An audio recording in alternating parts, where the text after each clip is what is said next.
Hello everyone. जैसे कि आप सब जानते हैं, आज हमारा जीएस पेपर वन का, और यू कैन से जो जीएस पेपर वन है मेंस का, कंपैराइजिंग हिस्ट्री, ज्योग्राफी, सोसाइटी जो है उसकी एग्ज़ाम थी, जो कि कुछ देर पहले ही ख़त्म हुई है। अराउंड 40-45 मिनट्स पहले ख़त्म हुई है और उसका पेपर मेरे पास आ चुका है। सो आई होप जिन्होंने भी अटेम्प्ट किया था उनका काफ़ी अच्छा गया हो ये। और जो पेपर टू भी होने वाला है 2 बजे से, तो उसके लिए भी ऑल द बेस्ट जो लोग अटेम्प्ट करने वाले हैं। सो थोड़ा सा एक ओवरव्यू देखते हैं कि कैसा पेपर था और क्या क्या क्वेश्चन पूछे गए थे। सो और इसमें जैसे कि जानते हैं कि 20 क्वेश्चन रहता है, जिसमें कि 10 जो रहता है वो 150 वर्ड का रहता है ऑफ 10 मार्क्स, और जो नेक्स्ट 10 रहता है that is of to 250 words में लिखना होता है, जो कि होता है 15 मार्क्स पर क्वेश्चन और 10 मार्क्स पर क्वेश्चन, से 250 मार्क्स ओवरऑल पेपर होता है। सो लेट्स सी क्वेश्चन कैसा था। तो पहला क्वेश्चन था, explain the role of geographical factors towards development of ancient India. Ancient India के डेवलपमेंट में ज्योग्राफिकल फैक्टर्स का क्या रोल था। आई थिंक ये राइटेबल था, आप आराम से लिख सकते थे। आप कुछ जैसे एक प्रॉपर एग्जांपल देता हूँ, जैसे इंडस वैली सिविलाइजेशन है, तो वो एंशिएंट इंडिया में क्यों एक ही जगह पे हुई, क्योंकि वो इंडस रिवर के पास हुई। तो जो भी ज्योग्राफिकल फैक्टर्स थे, जैसे रिवर्स थे, या फिर जो हिमालय था हमारा, या फिर जो उसके बाद धीरे धीरे हम लोग जो गंगेटिक प्लेन्स में आना शुरू हुए, क्योंकि वहाँ एग्रीकल्चर अच्छा था। तो ऐसे करके आप लिख सकते थे इस आंसर को। बहुत सारे पॉइंट्स आप यहाँ पे आराम से 10 मार्क्स का था, तो 8 7 8 पॉइंट्स इजिली आप लिख सकते थे। तो दिस वॉच यानी आई थिंक इज वर्ड राइटेबल, आप आराम से लिख सकते थे। सेकेंडली था, what was the difference between Mahatma Gandhi and Rabindranath Tagore in approach towards education and nationalism? तो I think this was kind of moderate question. इसमें क्या प्रॉब्लम हुई, काफी बच्चों को महात्मा गांधी के बारे में तो सबको पता होगा, पर क्योंकि जैसे स्पेक्ट्रम भी पढ़ते हैं तो उसमें महात्मा गांधी वर्सेस सुभाष चंद्र बोस है, महात्मा गांधी वर्सेस आपका जवाहरलाल नेहरू है, तो जो मेजर लीडर्स का, पर रविन्द्रनाथ टैगोर का नहीं दिया हुआ है। तो इसमें क्या थोड़ी सी आपको अपनी दिमाग से लिखना था। अगर आपको रविन्द्रनाथ टैगोर के बारे में पता है, मैं जनरली काफी बच्चों को पता भी होगी, पर जिन्हें काफी को नहीं भी पता होगा, तो पर टाइटेबल लिख सकते थे। महात्मा गांधी के बारे में तो सबको पता है कि उनकी एडुकेशन की क्या अप्रोच थी, जैसे उनको वोकेशनल एडुकेशन को उन्होंने फोकस किया हुआ था। वोकेशनल एडुकेशन मदर टंग में मिले, vocational education and mother tongue. और नेशनलिज्म के टुवर्ड्स भी महात्मा गांधी का सब जानते हैं हम लोग, नॉन वायलेंस स्ट्रगल था उनका, जैसे नॉन वायलेंस स्ट्रगल के साथ नेशनलिज्म, और काफी ज्यादा देश के लिए किया उन्होंने, किस तरह से गलत, ये सब चीजें आप लिख सकते थे। और वही रही बात रविन्द्रनाथ टैगोर की, तो रविन्द्रनाथ टैगोर ने भी मतलब ऐसे तो उनका भी था ये मदर टंग में ही, पर उनका जैसे एडुकेशन का कुछ कुछ तो मेन पॉइंट्स जैसे वो सेल्फ रियलाइजेशन पे काफी फोकस करते थे। सेल्फ रियलाइजेशन थ्रू एडुकेशन, तो ये पॉइंट्स आप मेंशन कर सकते थे। और नेशनलिज्म में तो रविन्द्रनाथ टैगोर के बारे में आप लिख ही सकते हो, किस तरह से उन्होंने नाइटहुड अपना छोड़ दिया था एक टाइम पे। और उनका एक और कॉन्सेप्ट जो था इंटरनेशनलिज्म का, वो भी आप इसमें चाहते तो मेंशन कर सकते थे। तो फिर भी I will say this question was not easy one, क्योंकि महात्मा गांधी के बारे में सबको पता होता है, रविन्द्रनाथ टैगोर के बारे में थोड़ा सा मैं मॉडरेट लेवल पे रखूंगा इस क्वेश्चन को। Next question was the bring the socio economic effects of the introduction of railways in different countries of the world. So ये तो easy to moderate question, I think जो भी एक अच्छे यूपीएससी एस्पिरेंट इसको फ्लोट टॉट्स कर जाएगा, इसमें अच्छे से तैर के वो पार हो जाएगा। क्या क्या सोशियो इकोनॉमिक इफेक्ट्स थे इंट्रोडक्शन ऑफ रेलवेज का, तो सब आप लिख सकते हैं कि कम्युनिकेशन किस तरह से बढ़ा। कुछ में आप पॉजिटिव निगेटिव्स दोनों लिख सकते हैं। तो पॉजिटिव्स तो आई होप सब जानते हैं, रेलवेज का कम्युनिकेशन बढ़ा, और एक जहाँ पे अनटच्ड एरिया थी वहाँ रेलवे पहुंची। पर निगेटिव्स आप इसमें लिख सकते हो, जैसे कि जैसे काफ़ी सारे डिफरेंट कंट्री से इंडिया थी, तो उसमें ब्रिटिशर्स ने रेलवे को क्यों लाया, फॉर देयर आउन पर्पस, ताकि उनका अपना बेनिफिट हो, ताकि वो जो उनका मतलब डीप एरियाज ऑफ इंडिया से वो कोस्ट तक ला सके, जो भी एक्सपोर्ट इंपोर्ट।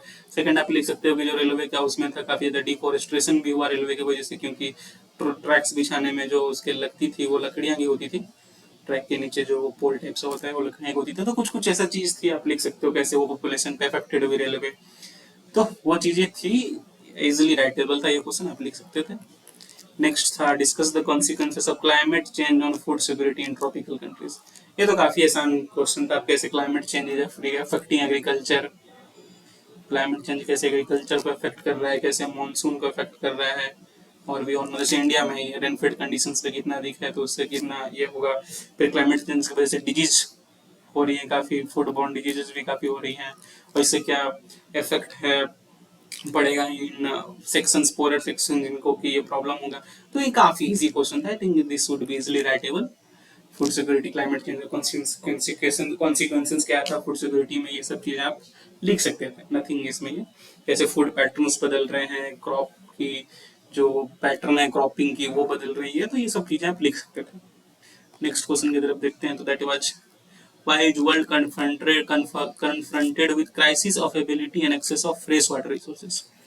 तो ये भी आप लिख सकते हो, किस तरह से पॉपुलेशन राइज हो रही है, एग्रीकल्चर में किस तरह से जो ग्राउंड वाटर रिसोर्सेस है उसका, जैसे जैसे पहले ग्रीन रेवोल्यूशन था, उससे पहले तो ग्रीन रेवोल्यूशन से पहले एग्रीकल्चर में उतनी डीप इरिगेशन की जरूरत नहीं पड़ती थी, पर ग्रीन रेवोल्यूशन के बाद हम सब जानते हैं किस तरह से इरिगेशन की जरूरत पड़ा, या फिर मोटर इंडस्ट्रीज खुली, सब में जो वाटर जो है काफी ज्यादा जरूरत पड़ने लगी वाटर की। तो ये सारी चीजें आप लिख सकते हो। और जैसे अर्बनाइजेशन हुआ, तो एक जगह पे लोग जैसे सिटीज में ही है, एक जगह पे लोग क्लटर्ड होने लगे, एक जगह पे सबसेट होने लगे, तो उससे एक जगह पे वाटर की ग्राउंड वाटर रिसोर्सेज पे काफी ज्यादा ये हुआ। जो रिवर्स थे हमारे, जो फ्रेश वाटर के अंदर रिसोर्सेज रिवर्स थे हमारे, वो पॉल्यूटेड हो गए। So these things can be easily written. वो मैं कॉमन पॉइंट्स बता रहा था डिस्कस करने के लिए, लिखने का काफी अच्छे से इसको लिख सकते हो। तो मैं बस ऐसा ओवरव्यू दे रहा हूँ कि मैं देखना चाह रहा हूँ क्वेश्चन कैसे, तो ये भी आसान क्वेश्चन था, आप लिख सकते थे इसे। How are George formed, how they constitute some of the most picturesque areas of the world। तो ये क्वेश्चन को मैं मॉडरेट से टफ में रखना चाहूंगा, क्योंकि काफी बच्चे ऐसे होंगे जिन्होंने इसके बारे में नहीं डिटेल में पढ़ा होगा। थोड़ा सा मतलब ऐसे तो पढ़ना चाहिए, ये सिलेबस में ऐसे तो है, ये आपको पता होना चाहिए बेसिस में, पर काफी बच्चे होंगे जिनको ये चीजें नहीं पता होंगी। सो थोड़ा सा मैं इस क्वेश्चन को टफ मिड साइड में रखना चाहूंगा, जिन्होंने नहीं पढ़ा है उनके लिए, और जिन्होंने पढ़ा है उनके लिए समझिए। पर ओवरऑल मैं मेजोरिटी को देख के मुझे नहीं लगता कि काफी लोगों ने इसे डिटेल में पढ़ा होगा, पर फिर भी आप इसमें लिख सकते थे एज ए स्टूडेंट। तो कैसे ये ग्लेशियर से फॉर्म होता है, यू शेप्ड वैली होता है, काफी ब्यूटीफुल लगता है देखने में, तो वो सारी चीजें आप लिख सकते थे इसके बारे में। अब जो नेक्स्ट क्वेश्चन है हमारा वो that is why south why west monsoon called Purvaiya easterly in Bhojpur regions, and how has this directional seasonal wind system influenced the cultural ethos of the India। तो आप ये सारी चीजें लिख सकते थे, कीजिए। अब देखिए पुरवैया क्यों कहा जाता है, जैसे इंडिया है ये, इधर हो गए वेस्ट पार्ट, इधर ईस्ट पार्ट, तो साउथ वेस्ट मानसून है वो आता है साउथ एंड वेस्टर्न पार्ट से, पर ये अराकन माउंटेन से यहाँ टकरा कर घुसता है इस रीजन से, भोजपुर रीजन में जो इस साइड से घुसता है, तो इसलिए उनको क्या लग रहा है कि ईस्टर्न साइड से आ रहा है, इसीलिए उनको कहते हैं पुरवैया। पुरवैया मीन्स ईस्टर्न रीजन। तो ये लिखा जा सकता है, जिसका कॉन्सेप्चुअल क्लियरिटी होगी वो लिख सकता था ये। How has the directional seasonal wind system is cultural में कैसे हमारा जो साउथ वेस्ट मानसून है तो आप लिख सकते हैं, मानसून इसी की वजह से आता है। एग्रीकल्चर किस तरह से इससे कल्चर, एग्रीकल्चर और कल्चर को आप जोड़ सकते हो, तो कैसे हार्वेस्ट सीजन सब मनाते हैं, मानसून के आने की खुशी मनाते हैं, तो ये सारी चीजें राइटेबल थी, आप लिख सकते हैं। Do you think marriage as a sacrament is losing its value in modern India? क्या मैरिज अपना वैल्यू लूज कर रहा है मॉडर्न इंडिया में? इसमें आप जैसे ये तो आपकी ओपिनियनेटेड क्वेश्चन थी, आपको ओपिनियन देना था इसमें, तो मैं चाहूंगा कि इसमें आप पॉजिटिव ओपिनियन से भी दे सकते थे, नेगेटिव ओपिनियन से भी दे सकते थे, नथिंग, इसमें कुछ सोचने वाली टफ क्वेश्चन नहीं था, इजीली अगर आप चाहते तो लिख सकते थे इसमें। तो इट इज राइटेबल, मैरिज के क्या क्या जो मॉडर्न इंडिया में जो मैरिजेस हो रहे हैं उसके क्या क्या पॉजिटिव्स हैं, क्या नेगेटिव्स, नेगेटिव आप डाइवोर्स वगैरह लिख सकते हो। उसके बाद फिर जो फैमिली थी वो काफी अब क्लियर हो चुकी है, तो ये सारी चीज आप मेंशन कर सकते थे। पॉजिटिव्स में भी लिख सकते हो कि अब जैसे चॉइस ऑफ मैरिज है वो काफी ये हो गया, इंडिपेंडेंट हो गया, तो ये सारी चीजें लिखी जा सकती थी। Thing wrong with this types of question. आगे क्वेश्चन में बढ़े तो वो पूछ रहा था explain why suicide among women is increasing in Indian society. Suicide among women, तो ये भी सोसाइटी में काफी एक अच्छा क्वेश्चन मुझे लगा, फिर भी मैं अच्छा क्वेश्चन ये लगा मुझे, पर आप इसे मॉडरेट लेवल में मैं रखूंगा, क्योंकि आप कैसे इसमें ओपिनियन देते हो दैट इज इंपॉर्टेंट, क्योंकि ऐसी चीजें तो कोई पढ़ के नहीं जाता है, इसको आपको ऑन टाइम पे सोच के ओपिनियन अपने देने होंगे। फिर भी आप लिख सकते थे सुसाइड हैं होंगे, किस क्यों अभी सुसाइड बढ़ रही है वुमेन्स में, वो सब आप लिख सकते थे। जेंडर की जो प्रॉब्लम है, या फिर वो सारी चीज़ें आप लिख सकते थे। कैसे हरासमेंट हो रहा है वुमेन्स का इन डिफरेंट प्लेसेस, और कुछ कुछ है कैसे वो प्रेशर डिप्रेशन वगैरह ये सब के फैक्टर्स भी लिख सकते थे। कुछ एग्जांपल्स आप इसमें डाल सकते थे। तो this was writable, I think आप लिख सकते थे। Child cuddling is now being replaced by mobile phones, discuss its impact on socialization of children. जी हाँ, ये भी है कि पहले जो पेरेंट्स हैं, इसमें आप देखिए अच्छे से, पहले पेरेंट्स जो कडल करके सोते थे चाइल्ड को, अब क्या है चाइल्ड अपना अलग रूम में सो रहा है, पेरेंट्स बिजी है मोबाइल फोन्स में। तो ये सब चीज़ें आप इसमें कुछ चीज़ें लिख सकते थे। इससे इम्पैक्ट चाइल्ड पे कैसे पड़ता है, इमोशनल इम्पैक्ट हो गया चाइल्ड पे कैसे पड़ रहा है, या फिर वो कैसे अकेला काफ़ी जगह चाइल्ड पड़ जा रहा है, तो ऐसे उस पर क्या क्या इमोशनल इम्पैक्ट है, स्ट्रेस है, वो सारी चीज़ें आप लिख सकते थे। दिस वाज इजी, ये सब आपके ओपिनियंस पे बेस्ड था। What are the main features of Vedic society and religion? Do you think some of the features are still prevailing in Indian society? जो वैदिक पीरियड है, एंशियंट हिस्ट्री से question है। वैदिक सोसाइटी का जो फीचर्स हैं वो आपको लिखने थे, और इजी था ये, तो सब कोई लिख सकता है। वैदिक सोसाइटी एंड रिलीजन के बेसिस पे कैसे कास्ट सिस्टम वगैरह सब इसे मेंशन कर सकते थे।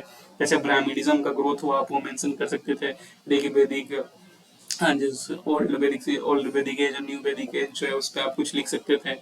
और features prevailing in still Indian society, जी हाँ इसमें तो कास्ट सिस्टम के बारे में लिख सकते थे। कुछ सारे सुपरस्टिशंस जो पे हुए उसके बारे में लिख सकते थे। ब्राह्मणिज्म के बारे में लिख सकते थे। तो काफी पॉजिटिव नेगेटिव सब कुछ है, तो it's also easily writable. What are the major technological changes introduced during सल्तनत पीरियड? तो ये क्वेश्चन काफी लोग जो है ऐसा लग रहा था कि पिछले कुछ समय से मिडाइवल्स के क्वेश्चन नहीं आते थे, तो उनके लिए इस बार यूपीएससी का सरप्राइज कि मिडाइवल भी आपको पढ़ के जाना है, वो भी सिलेबस में। काफी लोग छोड़ देते थे डिटेल में, मिडाइवल नहीं पढ़ रहे, क्वेश्चन तो आते नहीं, पर जी नहीं, क्वेश्चन इस बार आया है और आपको अच्छे से मिडाइवल पढ़ के जाना चाहिए। सल्तनत period, how did those technological changes influence the Indian society? तो ये सारी आंसर थी आप क्या क्या टेक्नोलॉजिकल चेंजेस हुए उसमें। तो कैसे वेपन्स, मॉडर्न वेपन्स उसमें आए मिडाइवल पीरियड में, कुछ कुछ उसके बारे में आप लिख सकते थे सल्तनत पीरियड में। या फिर अलाउद्दीन खिलजी के जो कुछ कुछ मार्केट रिफॉर्म्स वगैरह सब थे, वो सब तो टेक्नोलॉजिकल चेंजेस आपको लग रहा है टेक्नोलॉजी बेसिस पे थी।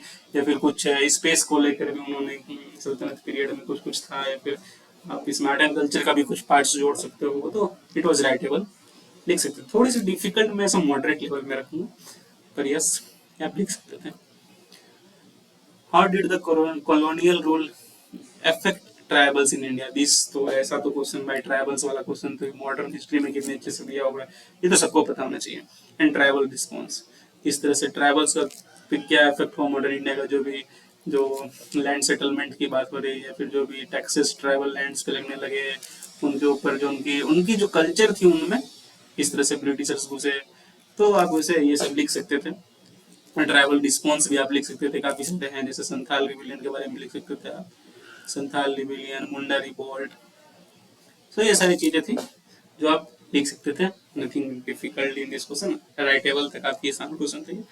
नेक्स्ट क्वेश्चन पे बढ़ते हैं। तो that was comment on resource potential of the long coastline of India and highlight the status of natural hazard. ऐसे क्वेश्चन पीछे पहले भी आ चुके हैं कोस्ट लाइन पे, तो I think this was easily writable की क्या क्या रिसोर्स पोटेंशियल है। रिसोर्स पोटेंशियल का काफी ज्यादा लिख सकते हो, जैसे थोरियम कैसे कोस्ट्स में मिलता है, केरला कोस्ट्स पे थोरियम हो गया।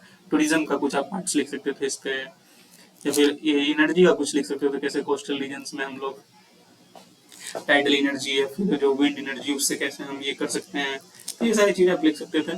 तो नेचुरल हजार्ड प्रिपेयर्डनेस इन रीजन्स में कैसे वो हजार्ड से कैसे प्रिपेयर करेंगे, कैसे रिहेबिलिटेशन देंगे, वो सब मॉनिटरिंग सिस्टम्स वगैरह सब के बारे में, अर्ली मॉनिटरिंग सिस्टम ये सब, और अर्ली जो है रिस्पॉन्स टीम, अर्ली सबको पता चल जाएगी कुछ क्या हजार्ड आने वाला है क्या नहीं, वो सब प्रिपेयर्डनेस, साइक्लोन से कैसे बचेंगे, या फिर कोई सुनामी उनामी आ रहा है उससे कैसे बचेंगे, ये सारी चीजें आप लिख सकते थे, नथिंग रॉन्ग।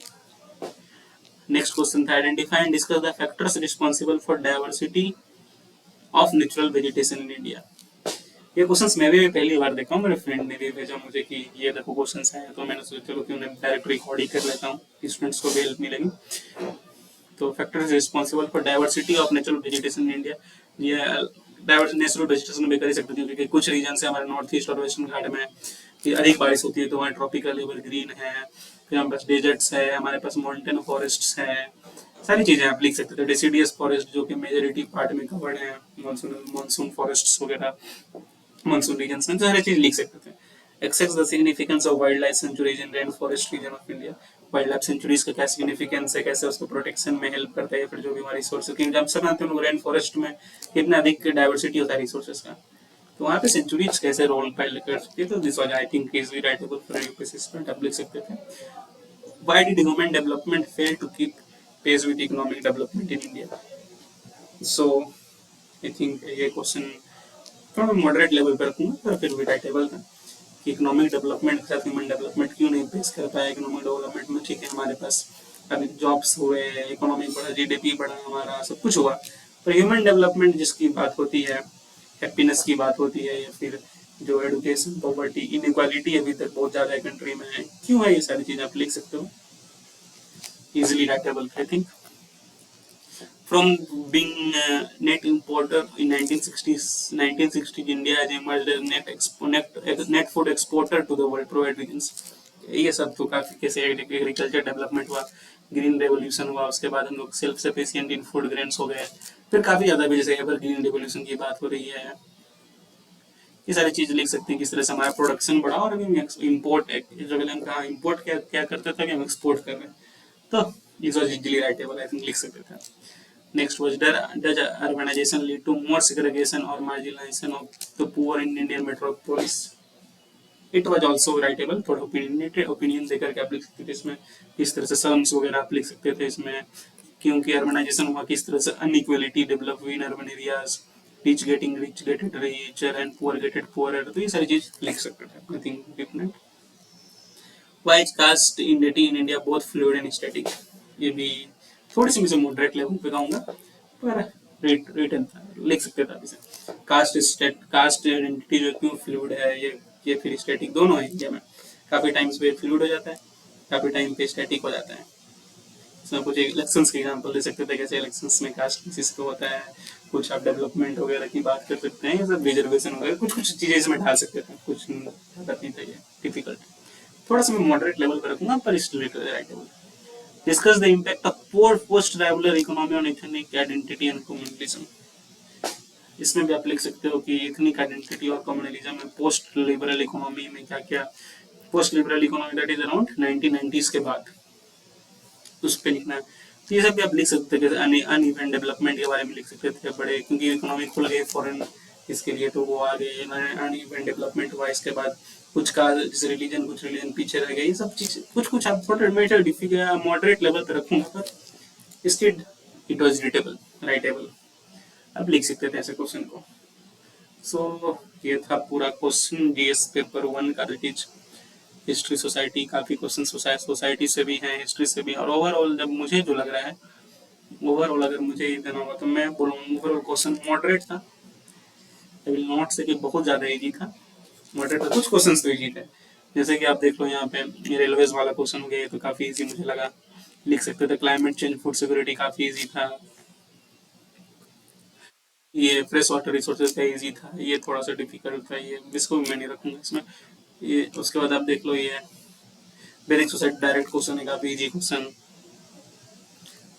सारे कुछ 5 6 7 8 क्वेश्चन जैसे ये दो कितनी इजी क्वेश्चन है, ट्रैवल मूवमेंट वाला, ऐसे तो एज ए यूपीएससी स्टूडेंट आपको काफी डिटेल में सब पता होती है, ये 14 नंबर भी काफी इजी था, तो ओवरऑल 15 भी इजी था। ओवरऑल मैं इजी टू मॉडरेट, और मैं मॉडरेट स्पीड पे थोड़ा रखूंगा, ऐसा नहीं कि देखिए, क्योंकि वहाँ एग्जाम टाइम पे लिखना और बाहर से करना थोड़ा सा डिफरेंस होता है, पर फिर भी आप लिख सकते थे, क्वेश्चन ठीक ठाक थे। सो आई होप आप सबको पसंद आया होगा ये जो हमने भी डिस्कशन किया रिलेटेड जीएस पेपर 1, और फिर जीएस पेपर 2 भी जब होता है तो उसके बाद भी हम थोड़े, जैसे मेरे पास क्वेश्चन आता है मैं उस पर भी डिस्कस कर दूंगा। और all the best for GS paper 2, और जिन्होंने जीएस पेपर 1 दिया मुझे पता है ये सर अच्छे से दिए होंगे उन्होंने, क्वेश्चन आज क्वाइट इजी टू मॉडरेट।